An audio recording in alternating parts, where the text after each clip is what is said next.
স্বাগত ইসলামী bank Bangladesh PLC দেশ বাণিজ্য সংবাদের সঙ্গে আছে আমি সাদিয়া লাবনী। আগামী নির্বাচন পরবর্তী দেশ শাসন করার জন্য দুঃশাসক, চাঁদাবাজ, সন্ত্রাসী রাখলে উন্নত দেশ পাওয়া কঠিন বলে মনে করেন দুদক চেয়ারম্যান ডক্টর আব্দুল মোমেন। আন্তর্জাতিক দুর্নীতি বিরোধী দিবস ২০২৫ উপলক্ষে আয়োজিত আলোচনা সভায় একথা বলেন তিনি। রাজনীতিবিদরা ঠিক থাকলে সমাজে পচন ধরবে না, শুধু শাস্তি দিয়েই নয়, সামাজিকভাবে দুর্নীতিবাজদের প্রতিরোধ করলেই দুর্নীতি দমন সম্ভব বলে মনে করেন অর্থ উপদেষ্টা সালেউদ্দিন আহমেদ।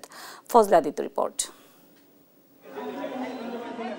দুর্নীতি বিরোধে তারুণ্যের ঐক্যতা গড়বে আগামীর শুদ্ধতা, এই প্রতিপাদ্য সামনে রেখে সারা দেশে পালিত হচ্ছে আন্তর্জাতিক দুর্নীতি বিরোধী দিবস ২০২৫। জাতীয় পতাকা উত্তোলন ও মানববন্ধন শেষে জাতীয় শিল্পকলা একাডেমিতে দিবসটি উপলক্ষে আলোচনা সভার আয়োজন করে দুর্নীতি দমন কমিশন দুদক। সভায় দুদকের ২ কমিশনার জানান, দুর্নীতি রোধে বিদেশি কোনো মডেল আমাদের দেশে কাজ করবে না, আমাদের মডেল নিজেদেরই তৈরি করতে হবে। দুর্নীতি দমন করার জন্য আমরা যেমন দুর্নীতি দমন কমিশনের উপরে ভরসা রাখবো, কিন্তু আমাদের নিজেদের উপরে ভরসা এবং নিজেরা সেই চিন্তা করা, অনেক সময় হুইসেল ব্লোয়ার হওয়া, অনেক সময় আর কিছু না হোক একটা চিঠি দেওয়া, এবং দুর্নীতি দমন কমিশন তখন সেই চিঠিগুলোকে চিন্তা করে। সভায় প্রধান অতিথির বক্তব্যে অর্থ উপদেষ্টা ডাক্তার সালেউদ্দিন আহমেদ বলেন, দুর্নীতি রোধে স্বচ্ছতা, জবাবদিহিতা জরুরি ব্যক্তি পর্যায়ে, তা না হলে দুর্নীতি রোধ করা যাবে না। দুর্নীতি রোধ করতে সামাজিক আন্দোলনের গুরুত্ব অপরিহার্য। স্বচ্ছতা এবং জবাবদিহিতা সেটা সবচেয়ে বড় জিনিস। এই দুটো না থাকলে কিন্তু দুর্নীতির জন্য যতই শাস্তি দিয়ে দুর্নীতিটা তো আমরা রোধ করতে পারলাম না।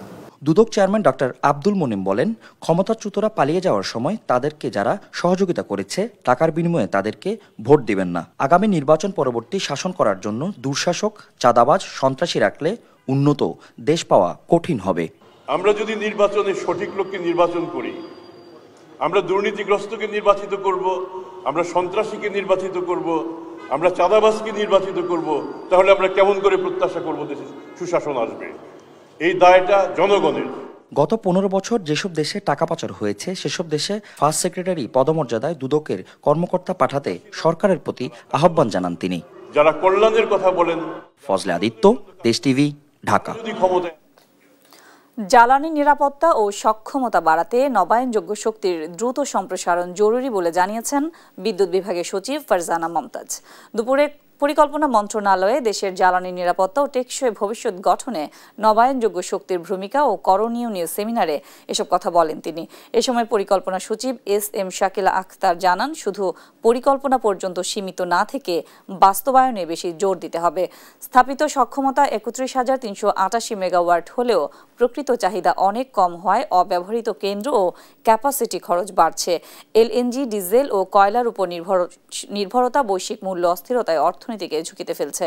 বর্তমানে ১,৬০০ মেগাওয়াটের বেশি সোলারের পাশাপাশি উইন্ড, হাইড্রো থেকে বিদ্যুৎকে ভবিষ্যৎ সম্ভাবনা হিসেবে সেমিনারে উল্লেখ করা হয়। বক্তাদের মতে নবায়নযোগ্য শক্তি ভর্তুকি কমাবে, আমদানি নির্ভরতা হ্রাস এবং টেকসই জ্বালানি নিরাপত্তা নিশ্চিত করবে।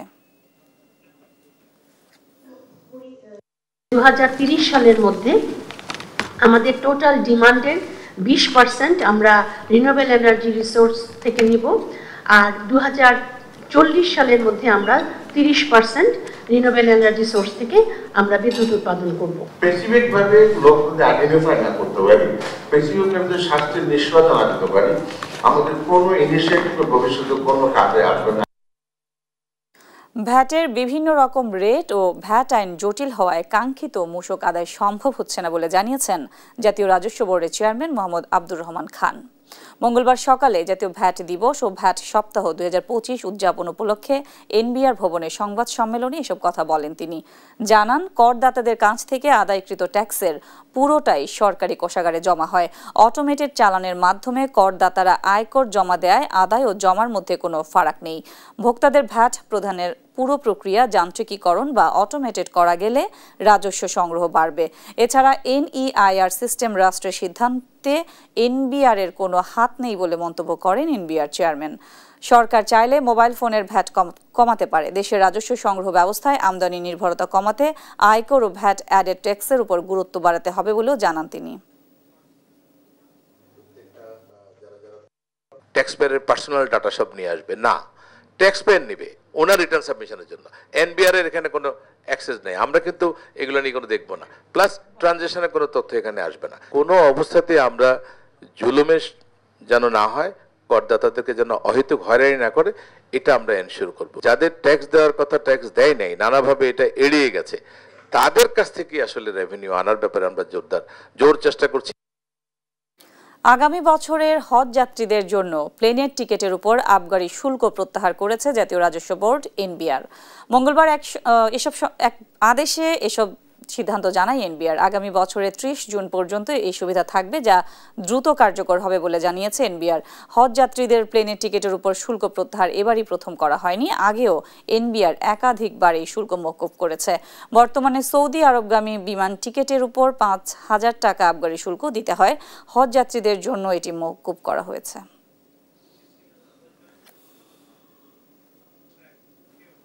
এবারে দেশ বাণিজ্যের বিশ্লেষণ।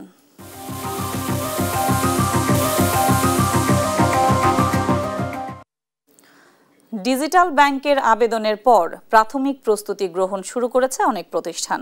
প্রযুক্তিগত প্রস্তুতির পাশাপাশি উন্নত দেশের অভিজ্ঞতা কাজে লাগাতে এরই মধ্যে আলোচনা শুরু করেছে উদ্যোক্তারা। কেউ কেউ এ খাতে যুক্ত করেছে ইসলামী ব্যাংকিং। বাংলাদেশ ব্যাংক বলছে এ খাতে প্রযুক্তিগত মূল্যায়নের পাশাপাশি ব্যবসায়িক দিকও বিবেচনা করা হবে। বিস্তারিত রিয়াজ সাজানের প্রতিবেদনে।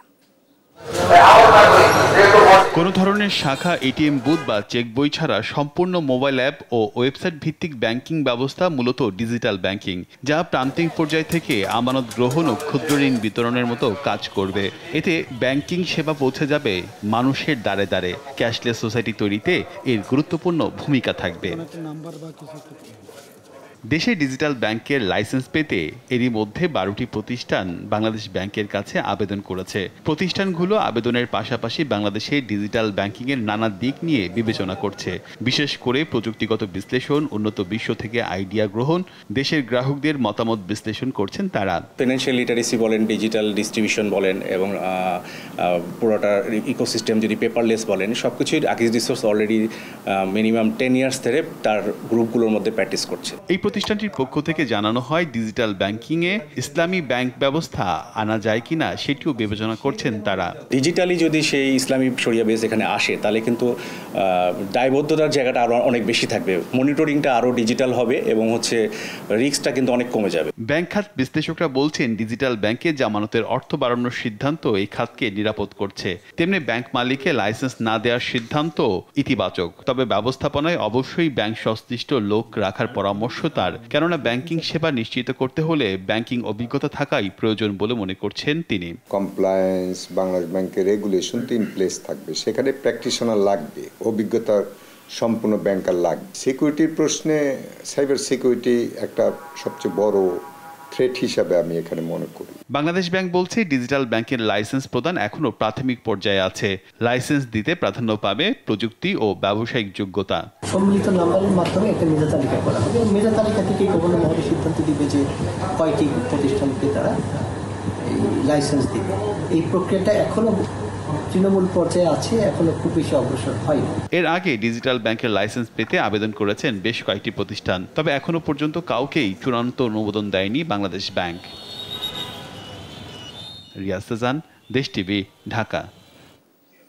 দর্শক, ডিজিটাল ব্যাংক নিয়ে বিস্তারিত আলোচনায় আমাদের সাথে যুক্ত হচ্ছেন অর্থনীতি বিশ্লেষক মোহাম্মদ মাজেদুল হক। আপনাকে স্বাগত দেশ বাণিজ্যে। জি হ্যাঁ, ধন্যবাদ। জি, ডিজিটাল ব্যাংক বিষয়টা বাংলাদেশে নতুন, কিন্তু উন্নত বিশ্বে কিন্তু এটা অনেক আগে থেকেই প্রচলিত আছে। সেখান থেকে আসলে বাংলাদেশ কি ধরনের অভিজ্ঞতা নিতে পারে? জি দেখেন, যে বাংলাদেশে যে মুহূর্তে আপনার রাষ্ট্রায়ত্ত ব্যাংকগুলো খেলাপিরিনে জর্জরিত, যে মুহূর্তে বিশেষায়িত ব্যাংকগুলো ক্যাপিটাল শর্টফল রয়েছে এবং টোটাল ব্যাংকিং খাতে যেখানে একটা নাজুক অবস্থা রয়েছে দক্ষিণ এশিয়ার ভিতরে, এই মুহূর্তে আমরা ডিজিটাল ব্যাংকিং কনসেপ্ট চালু করতে যাচ্ছি এবং এটা as part of cashless transaction, তাই না? ক্যাশলেস ট্রানজাকশন অন্য মুডে আছে, সেটা মোবাইল ফাইন্যান্সিয়াল সার্ভিস, সেটা বিএফটিএন, সেটা আরটিজিএস, সেটা এনপিএসবির মাধ্যম দিয়ে হচ্ছে ব্যাংকগুলোতে। প্রতিদিনই 5,000 কোটি 7,000 কোটি টাকা লেনদেন হচ্ছে। বাট ডিজিটাল ব্যাংকিং কনসেপ্ট হ্যাঁ উন্নত বিশ্বে হয়েছে, নেদারল্যান্ড, ফিনল্যান্ড, দক্ষিণ কোরিয়া, চীন, ইংল্যান্ড, এটা ডিজিটাল ব্যাংকিং ক্যাশলেস সোসাইটি সেখানে গড়ে উঠেছে। হ্যাঁ, ক্যাশলেস সোসাইটি কিন্তু আসলে দরকার, কারণ অর্থনীতিটাকে একটা দক্ষ অর্থনীতি দেখার জন্য, একটা দক্ষ অর্থনৈতিক ব্যবস্থা দেখার জন্য ডিজিটাল ব্যাংকিং এর আমাদের দরকার। এবং আরেকটা বিষয় হলো যে কর রাজস্ব আহরণে স্বচ্ছতা আনার জন্য ডিজিটাল ব্যাংকিং যে আমরা আসলে উন্নত বিশ্ব থেকে কি অভিজ্ঞতা নিতে পারি এই বিষয়ে? উন্নত বিশ্ব থেকে আমরা একটা জিনিস অভিজ্ঞতা নিতে পারি যে আপনার অর্থনৈতিক যে প্রবৃদ্ধি বলেন, অর্থনৈতিক দক্ষতা বলেন, স্বচ্ছতা বলেন, জবাবদিহিতা বলেন, এবং আপনার যে ডিজিটাল ব্যাংকিং এর মাধ্যমে যেটা হবে কর রাজস্ব আহরণটা কিন্তু স্বচ্ছতার মাধ্যম দিয়ে এটা নিশ্চিত হবে। এই বিষয়টাকে ডিজিটাল ব্যাংকিং এর একটা খুব ভালো দিক। আরেকটা দিক যে বারবার কিন্তু প্রযুক্তিগত দিকের বিষয়টা উঠে আসছে ডিজিটাল ব্যাংকিং এর ক্ষেত্রে। জি, আপনি অর্থের গতিপথটা চিহ্নিত করা যাবে। একটা অর্থনীতিতে যখন অর্থের গতিপথ চিহ্নিত করা যায়, ওই অর্থনীতিতে আপনার ঘুষ, দুর্নীতি, চাঁদাবাজি, আপনার কর ফাঁকি দেওয়ার প্রবণতা ওই অর্থনীতি কিন্তু কমে যায়। আর বাংলাদেশে যেহেতু আপনার হার্ড ক্যাশ বহন করার জন্য, হার্ড ক্যাশ তৈরি করার জন্য, টাকা ছাপানো থেকে শুরু করে টাকা সরবরাহ, পুরাতন টাকা ধ্বংস করার জন্য তো 20,000 কোটি টাকা আমাদের খরচ করতে হয়। তো সেখানে আমরা যদি ডিজিটাল ব্যাংকিং কনসেপ্ট চালু করি, ডিজিটাল ব্যাংকিং দিই, এই অবকাঠামো যদি দিই, তাহলে দেখা যাচ্ছে সেখান থেকে কিছু সাবসিডি আমরা দিতে পারি। কারণ আপনার ভারত যেটা করেছে, পাকিস্তান যেটা করেছে, শ্রীলঙ্কা যেটা করেছে, তারা কিন্তু কিছুটা সাবসিডি দিচ্ছে।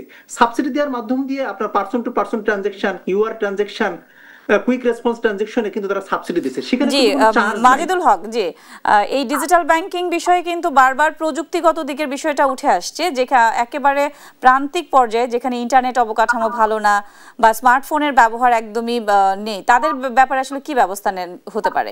জি, আমি এই বিষয়টা একটু কথা বলতে চাচ্ছিলাম যে দেখেন ডিজিটাল ব্যাংকিং আপনি চালু করছেন, কিন্তু ডিজিটাল ব্যাংকিং চালু করার পূর্ব মুহূর্তে আপনাকে দেখতে হবে যে ফাইন্যান্সিয়াল লিটারেসি রেটটা আপনার কোন পর্যায়ে রয়েছে। এখন তো 30% কাছাকাছি বাংলাদেশে ফাইন্যান্সিয়াল লিটারেসি রেট, তাই না? সুতরাং এই ফাইন্যান্সিয়াল লিটারেসি রেট দিয়ে আপনি ডিজিটাল ব্যাংকিং এর সফলতা কিন্তু আপনার আসবে না। এবং ইন্টারনেট ফ্যাসিলিটিস এখন 13 কোটি মানুষ ইন্টারনেট ইউজ করতেছে বাংলাদেশে, 18 কোটি 19 কোটি মানুষের ভিতরে। তাহলে ইন্টারনেট ফ্যাসিলিটিটা আপনাকে খুব সুলভ মূল্যে দিতে হবে এবং সরকারকে কিন্তু সাবসিডি দিতে হবে। আর একটা স্মার্টফোন ইউজার, এটা বাংলাদেশে পল্লী অঞ্চলে ডিফিকাল্ট টু রিচ এরিয়াসে স্মার্টফোন ইউজার যারা করতেছে, যারা ফোন কিনতে পাচ্ছে না, এই কেন পাচ্ছে না? ফোনের দাম বেশি। তাদেরকে তাহলে সরকারকে শুল্ক কমাতে হবে, আমদানি শুল্ক কমাতে হবে। যে আরেকটা বিষয় আজ বাংলাদেশ ব্যাংক বলেছে, জি জি মাজিদুল হক, আজ বাংলাদেশ ব্যাংক আরেকটা বিষয় বলেছে যে ব্যবসায়িক যোগ্যতা বিবেচনা করা হবে, যাদেরকে লাইসেন্সটা দেওয়া হবে। ওইটা আসলে কেমন হতে পারে? কোনটা বিবেচনার কথা বলছেন? ব্যবসায়িক যোগ্যতা বিবেচনা করবে, যাদেরকে লাইসেন্সটা দেওয়া হবে তাদের ব্যবসায়িক যোগ্যতা বিবেচনা করবে বাংলাদেশ ব্যাংক। শুনেন, এটা কিন্তু একটা খুব গুরুত্বপূর্ণ বিষয়। কারণ আপনি প্রাইভেট কমার্শিয়াল ব্যাংক যাদের হাতে দিয়েছেন, তুলে দিয়েছেন, নতুন নতুন ব্যাংক করে যাদেরকে মালিকানা দিয়েছেন, বোর্ডে বসাইছেন, তারা তো আসলে টাকা ব্যাংক খাতে নামে বেনামে ঋণ নিয়ে টাকাগুলো দেশে বিদেশে পাচার করে ফেলেছে। সুতরাং ওই অভিজ্ঞতা থেকে ওই শিক্ষা গ্রহণ করতে হবে। গ্রহণ করে আপনার ডিজিটাল ব্যাংকের আমরা কাদের কাছে দিচ্ছি, কাদেরকে দিব, এই বিষয়টা কিন্তু অত্যন্ত সচেতন হতে হবে। কারণ এটা না হলে কিন্তু আপনার মালিকানা বা আপনার কাদের জিম্মায় আমরা দিব ডিজিটাল ব্যাংকটা, এটা কিন্তু অনেক বড় বিষয় হয়ে দাঁড়িয়েছে বাংলাদেশে। আরেকটা বিষয় বলি, দেখেন ডিজিটাল ব্যাংক স্থাপন করার আগে আমার সাইবার নিরাপত্তা সিস্টেমটা কেমন আছে বাংলাদেশে। একটা ইকো সাইবার নিরাপত্তা সিস্টেম বাংলাদেশে এখন চালু করতে হবে। আপনার সাইবার নিরাপত্তা যদি আপনি ইনশিওর না করে ডিজিটাল ব্যাংকিং এ খুব রাতারাতি এটা লাইসেন্স দিয়ে দেন, তাহলে কিন্তু একটা আপনার দুর্ঘটনা ঘটে যাবে। কারণ হ্যাকাররাও কিন্তু সারা পৃথিবীতে উন্নত বিশ্বে কিন্তু হ্যাকাররা দিনে দিনে তাদের টেকনোলজি বাড়াচ্ছে, তারাও আরো স্মার্ট হচ্ছে। জি মাজিদুল হক, এবার কিন্তু ব্যাংকের মালিকদের কিন্তু এই যে ডিজিটাল ব্যাংকের লাইসেন্স না দেওয়ার কথা বলা হয়েছে, কিন্তু ব্যাংকিং অভিজ্ঞতা না থাকলে ডিজিটাল ব্যাংক বাস্তবায়ন আসলে কতটা সম্ভব? আমার কথা হলো যে একটা ব্যাংক যাদের দায়িত্ব দেওয়া হবে, একটা পর্ষদ গঠন করে দেওয়া হবে, প্রত্যেকের ফাইন্যান্সিয়াল নলেজ থাকতে হবে, প্রত্যেকের তার কনসার্ন নলেজ থাকতে হবে। আপনি এমন ব্যাংকগুলোকে এমন মানুষের হাতে আমরা দিয়েছি যে তাদের ফাইন্যান্সিয়াল নলেজ নাই, তাদের অনলি হয়তো আপনার খুব ছোটখাটো একটা বিজনেসের নলেজ রয়েছে। ওই যেহেতু আপনার ফাইন্যান্সিয়াল লিটারেসি বলেন, ফাইন্যান্সিয়াল নলেজ বলেন, কম্প্রিহেন্সিভ নলেজ বলেন, এটা কিন্তু আপনার ডিজিটাল ব্যাংক যারা নিবে, যারা পরিচালনা করবে, তাদের এটা থাকতে হবে, মাস্ট হ্যাভ। আমরা যেন এখন থেকে কম্প্রিহেন্সিভ নলেজ থাকা সম্পূর্ণ ব্যক্তিদেরকেই আমরা ডিজিটাল ব্যাংকিং আমরা লাইসেন্স প্রদান করব। আমরা কিন্তু আসলে মানদাতা আমলের মানুষের কাছে আর এটা দিতে চাই না, আর দুর্ঘটনা দেখতে চাই না এই ধরনের। যে একদম ছোট করে বলবেন, শেষ প্রশ্ন আপনার কাছে, বর্তমান বাস্তবতায় বাংলাদেশ আসলে কতখানি ডিজিটাল ব্যাংকের জন্য প্রস্তুত, একদম ছোট করে বলবেন। হ্যাঁ, বাংলাদেশের বর্তমান বাস্তবতা যেটা হচ্ছে যে আপনার ট্রেডিশনাল ব্যাংকিং তো আছেই, ট্রেডিশনাল ব্যাংকিং এর পাশাপাশি ডিজিটাল ব্যাংকিংও দরকার, কারণ উন্নত বিশ্বের সাথে তাল মিলে চলার জন্য এফডিআই কে আপনাকে উৎসাহিত করার জন্য আপনার ডিজিটাল ব্যাংকিং দরকার। এবং সামনে আমরা উন্নয়নশীল দেশে রূপান্তরিত হতে যাচ্ছি, আমাদের মর্যাদা বেড়ে যাচ্ছে, এরপর আমরা উন্নত দেশের কথা চিন্তা করব। এই প্রেক্ষিতে আমার ডিজিটাল ব্যাংকিং কনসেপ্ট আমাদের বাংলাদেশে দরকার আছে, ক্যাশ দরকার আছে, এবং এটার সাথে ফাইন্যান্সিয়াল লিটারেসি আগে বাড়াতে হবে এবং সাইবার নিরাপত্তা বিষয়টাকে আমাদেরকে আগে চিন্তা করতে হবে। আপনাকে অসংখ্য ধন্যবাদ আমাদের সঙ্গে যুক্ত হওয়ার জন্য। দর্শক, ডিজিটাল ব্যাংক নিয়ে বিস্তারিত আলোচনায় আমাদের সাথে যুক্ত ছিলেন অর্থনীতি বিশ্লেষক মোহাম্মদ মাজেদুল হক। শতভাগ দেশীয় পণ্য নিয়ে শুরু হয়েছে এসএমই পণ্য মেলা, যেখানে মিলছে বাঙালির হারিয়ে যাওয়া ঐতিহ্যের সন্ধান। পরিবেশ বান্ধব পাটের তৈরি মাদুর, ফুলদানি সহ ঘর সাজানোর হরেক রকম জিনিসের পাশাপাশি দেশি কাপড়ের পসরা সাজিয়েছে এই মেলা। ৮ ডিসেম্বর রাজধানীর আগারগাঁয়ে চীনমৈত্রী সম্মেলন কেন্দ্রে আনুষ্ঠানিকভাবে পর্দা ওঠে এসএমই পণ্য মেলার। চলবে আগামী 14 ডিসেম্বর পর্যন্ত। মেলা ঘুরে বিস্তারিত জানাচ্ছেন মাকদুরা মিতি। জামালপুরের নকশিকাঁথা, রাজশাহীর সিল্ক, নারায়ণগঞ্জের জামদানি, দেশের বিভিন্ন জেলার বিখ্যাত সব পণ্যের পাশাপাশি বিলুপ্তপ্রায় হারিকেন, বায়োস্কোপ, ডাকবাক্স কিংবা গরুর গাড়ি। মিলবে মাটির তৈরি ঢেকি, পালকি সহ বাঁশ দিয়ে তৈরি মাছ ধরার বিভিন্ন সরঞ্জাম। গ্রাম বাংলার হারানো ঐতিহ্য যেন নতুন মোড়কে ধরা দিয়েছে এসএমই পণ্য মেলায়। রাজধানীর আগারগাঁওয়ের চীনমৈত্রী সম্মেলন কেন্দ্রে শুরু হওয়া এই মেলা ঘুরে চোখে পড়ে বাঙালি সংস্কৃতির বিলুপ্ত প্রায় বিভিন্ন জিনিস। পরিবেশ বান্ধব পাটের তৈরি ঘর সাজানোর হরেক রকম আইটেমের পাশাপাশি রয়েছে মাটির তৈরি বিভিন্ন খেলনা। পছন্দের পণ্য বেছে নিতে ভিড় জমাচ্ছেন ক্রেতারা। হোমমেড অথবা হ্যান্ডমেড এত কিছু দেখে আসলে খুব বেশি ভালো লাগছে। একসাথে অনেক রকমের পণ্য দেখছি, এটা খুব ভালো লাগছে। আর দেশীয় পণ্যের প্রতি সবসময় একটা আলাদা আকর্ষণ। এবারের মেলায় অংশ নিয়েছে প্রায় 350 ক্ষুদ্র ও মাঝারি শিল্প প্রতিষ্ঠান, যাদের মধ্যে 60% নারী উদ্যোক্তা। মেলায় অংশ নিয়েছে তৈরি পোশাক খাতের সবচেয়ে বেশি প্রতিষ্ঠান। এছাড়াও রয়েছে হস্ত ও কারুশিল্প, পাদুকা ও চামড়াজাত পণ্য, পাটজাত পণ্যের পাশাপাশি অন্যান্য খাতের বিভিন্ন পণ্য। এই মেলা শুধু পণ্য প্রদর্শনী নয়, ক্রেতাদের সঙ্গে যোগাযোগ বৃদ্ধি ও ব্যবসার প্রসারে গুরুত্বপূর্ণ মাধ্যম বলে মনে করছেন বিক্রেতারা। আমরাও মোটামুটি অনেক কাস্টমারদের কাছে আমাদের প্রোডাক্টগুলোকে এক্সপোজ করতে পারছি আর কি। মেলায় এসে মানুষের মধ্যে প্রচারের চেষ্টা করতেছি যে জুট প্রোডাক্টের আসলে ফায়দাটা কি, আমাদের কি জন্য জুট প্রোডাক্ট ইউজ করা উচিত। দেশের স্থানীয় ক্রেতাদের সঙ্গে আমাদের যোগাযোগ স্থাপন হলে তারা আমাদের পণ্য সম্পর্কে জানবে। আয়োজকরা মনে করছেন এই মেলা দেশের অর্থনীতিতে গুরুত্বপূর্ণ ভূমিকা রাখবে, পাশাপাশি দেশীয় পণ্যকে সবার মধ্যে তুলে ধরার সুযোগ তৈরি করে দিয়েছে এসএমই পণ্য মেলা। এই মেলায় আসার মাধ্যমে আপনি যেটা ইনশিওর করতে পারবেন যে আমাদের উদ্যোক্তাদেরকে সমর্থন দেওয়া, ওনাদেরকে সাপোর্ট দেওয়া, ওনাদের পাশে থাকা এবং দেশের জিনিস কিনে দেশের অর্থনৈতিক উন্নয়নের সহযোগিতা করছেন। দেশীয় পণ্যের প্রচার ও প্রসারের পাশাপাশি ক্ষুদ্র ও মাঝারি উদ্যোক্তাদের এগিয়ে নিতে মেলার বিকল্প নেই বলেও মনে করছেন আয়োজকরা। মাকদুরা মিতি, দেশ টিভি, ঢাকা। মাওয়া ঘাটের পর এবার সোয়ারীঘাট থেকে বিলাসবহুল নৌ ভ্রমণ পরিষেবা চালু করলো ইন রিভার ক্রুজ। সোমবার সন্ধ্যায় সোয়ারীঘাটে জমকালো আয়োজনে উদ্বোধন করা হয় এই সার্ভিসের। এর আওতায় মাওয়াঘাট থেকে পদ্মা নদীতে ভ্রমণ করার সুযোগ পাবেন গ্রাহকরা। ভ্রমণকালে বুফে লাঞ্চ অথবা ডিনার সঙ্গে উপভোগ করতে পারবেন মনোমুগ্ধকর নদীর দৃশ্য। ইন রিভার ক্রুজ সার্ভিসে সোয়ারীঘাটে প্রতি শনিবার থেকে বৃহস্পতিবার সন্ধ্যা 7টা থেকে রাত 10টা পর্যন্ত সেবা পাবেন গ্রাহকরা। অফারে থাকছে 100টিরও বেশি আইটেম সমৃদ্ধ বুফে খাবার, নদী ভ্রমণ এবং মনোমুগ্ধকর লাইভ মিউজিক। এই সেবা পেতে জনপ্রতি হবে 3000 টাকা, তবে 33% ডিসকাউন্টে গ্রাহকরা 2000 টাকায় সেবাটি নিতে পারবেন। নদী দেখতেছি ঘাট থেকে শিমুলিয়া ঘাট থেকে পদ্মা সেতু হয়ে নদীর 3 মোহনা পর্যন্ত ঘুরে আসি। আপনি নদী দেখতে পারতেছেন, খাওয়া দাওয়া করতেছেন একই জাহাজের। এখন জানিয়ে দিচ্ছি পুঁজিবাজারের আজকের দিন শেষের লেনদেন পরিস্থিতি। ঢাকা স্টক এক্সচেঞ্জে আজ ডিএসইএক্স সূচক 56 পয়েন্ট বেড়েছে, বেড়ে দাঁড়িয়েছে 4962 পয়েন্টে। এছাড়া ঢাকা স্টক এক্সচেঞ্জে আজ লেনদেন হওয়া প্রতিষ্ঠানগুলোর মধ্যে দর বেড়েছে 317টির, কমেছে 35টির, অপরিবর্তিত রয়েছে 37টির দর। লেনদেন হয়েছে 458 কোটি 64 লাখ টাকা। গত কার্যদিবসের তুলনায় লেনদেন বেড়েছে 94 কোটি টাকা। লেনদেন হওয়া প্রতিষ্ঠানগুলোর মধ্যে আজ টপ গেইনারের তালিকায় প্রথম অবস্থানে ছিল স্ট্যান্ডার্ড ইন্স্যুরেন্স পিএলসি, দ্বিতীয় অবস্থানে সেন্ট্রাল ইন্স্যুরেন্স কোম্পানি, তৃতীয় অবস্থানে ইনটেক লিমিটেড।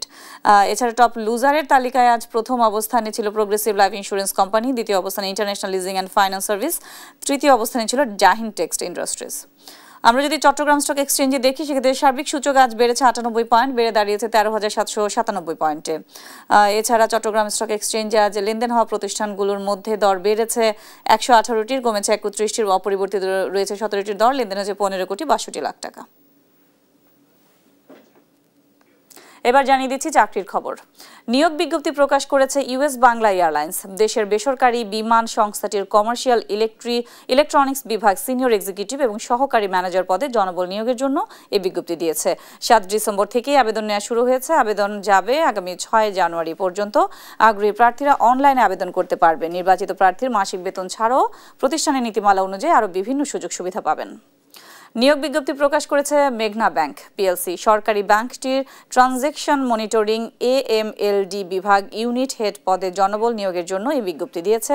7 ডিসেম্বর থেকেই আবেদন নেওয়া শুরু হয়েছে। আবেদন করা যাবে 20 ডিসেম্বর পর্যন্ত। আগ্রহী প্রার্থীরা অনলাইনে আবেদন করতে পারবেন।